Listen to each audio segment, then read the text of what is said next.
Hey, how you doing? It's Gray from Makazashi's Tea House over in Japan. I know, I'm crazy, aren't I? Here I am again, reviewing the new issue of Amazing Spider-Man. Am I a glutton for punishment? Are you for watching this video? That's the question.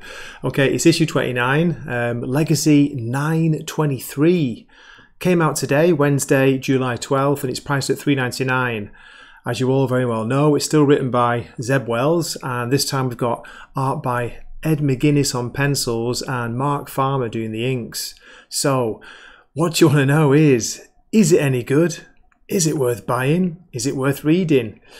Well, I'll tell you what, to be fair, because I do try and keep my reviews very fair, this is not a terrible issue.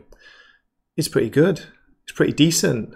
There's a very strange interlude partway through, which is completely unnecessary, and when you read the reason given why for that in a small text box by Nick Lowe, you'll wonder what it's all about. But anyway, apart from that, even though, to be honest, not much actually happens, it's well drawn, it's pretty well written, it's exciting, there's some nice kind of creepy torture style scenes, good action scenes, Peter making a really strange decision where you're kind of like, wait a minute, are you sure that's a good idea?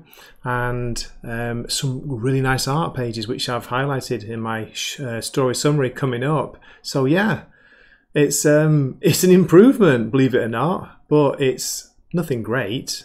It's just so much better than it has been. So what will I give this issue? My score for this is 6 out of 10. So pretty fair, I think. It's not terrible, as I say, not great, and definitely worth a read if you're buying Spider-Man, which, you know, I don't know if you are or not anymore. A lot of people don't seem to be. I think this will please you. Doc Ock looks pretty good, not as bouncy and strange as he did, not like Augustus Gloop he did in the last issue, and there's some nice scenes of Spider-Man not being beaten to a pulp like the cover suggests. But yeah, is he doing the right thing with his decision in here? Okay, anyway, let's get to the story summary. So, please keep watching. Here we go. First, here's the recap. Dr. Octopus is sporting a new set of arms. Made up of individual octoid robots, this upgrade is in every way superior to his old arms. Confident in his work, Doc Ock took them on the ultimate test drive, an assault on Oscorp. There, he handily took out both the Gold Goblin and Spider-Man. With the world at his tentacle tips, what nefarious deeds could Doc Ock have in store? We open with a view of Spider-Man's arms, well, his hands, and you can see those strange golden yellow globes, almost like fluorescent spider eggs, attached to his costume now because, remember, it's souped up. We got J. Jonah Jameson telling Spidey, well, if you're gonna be a baby. And then on the next page we get this view looking down on the city. We've got Jonah supporting Spider-Man, carrying him, telling him off. Quit squirming. You do this to people all the time. Jonah deposits Spidey in an apartment, telling him he'll be safe here. And then he's talking about Otto, whatever he did to the Oscorp's computers, it made them go crazy. But Spider-Man's only got one name on his mind. Norman. Otto's got Norman. Where did he take him? Do you know? Then on the next page we get this great piece of art by Ed McGuinness. I really like this. I like the limited palette, the red and yellow, and you've got what appears to be Norman wearing some kind of helmet and the Green Goblin, or could it be the Orange Goblin, the Golden Goblin, torturing him.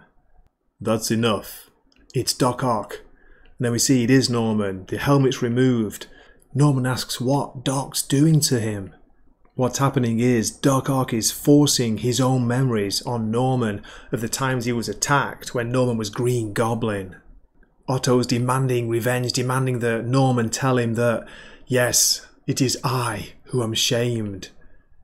Back to Spidey and Jonah, and we've got Jonah being all fatherly to these mechanical arms. It's weird. Just let me read from this text box here.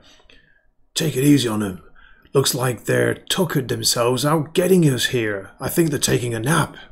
And Peter's telling him, look, Jonah, I know you've got attached to these arms, but I need to know how Otto got access to Oscorp.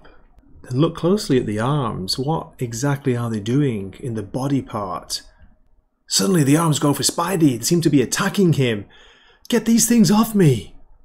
He initially thinks the arms grew teeth, but though they're not teeth.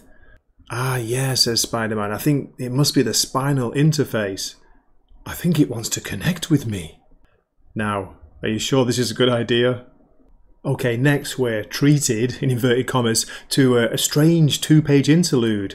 We see what appears to be somebody caught by Spider-Man, wrapped up in webbing, and 2 police find her. Freeze, freak! And she's screaming, will you get me down from here?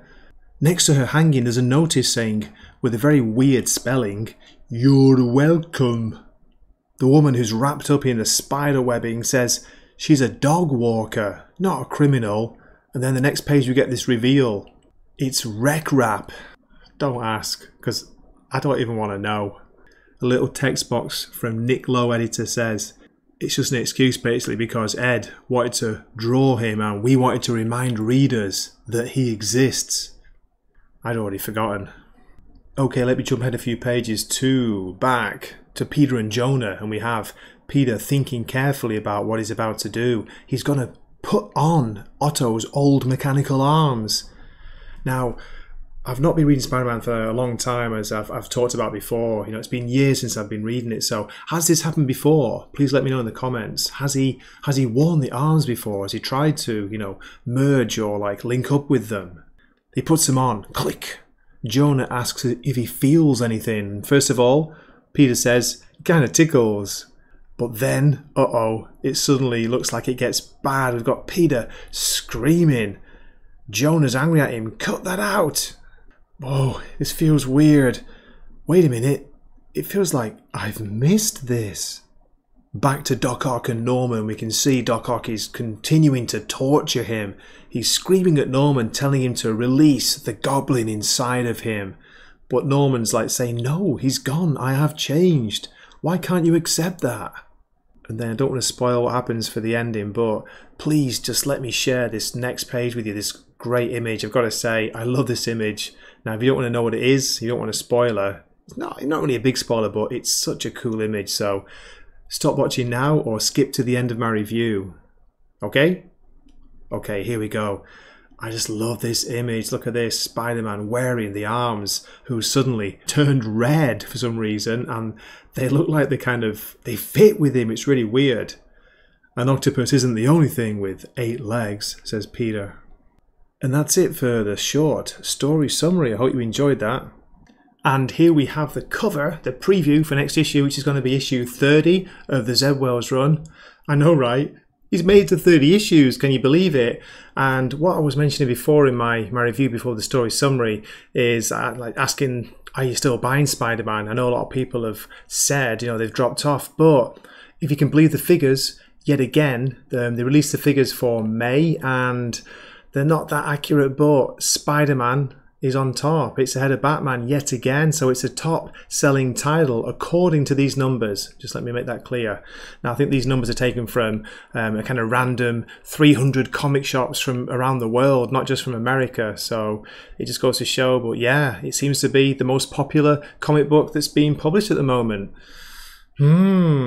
So anyway, make of that what you will. But as always, thank you for watching this far. I really appreciate it. And if you'd like to drop a comment, that would be awesome. If you're not subscribed, please do consider subscribing. And yeah, you can join the channel too if you want to.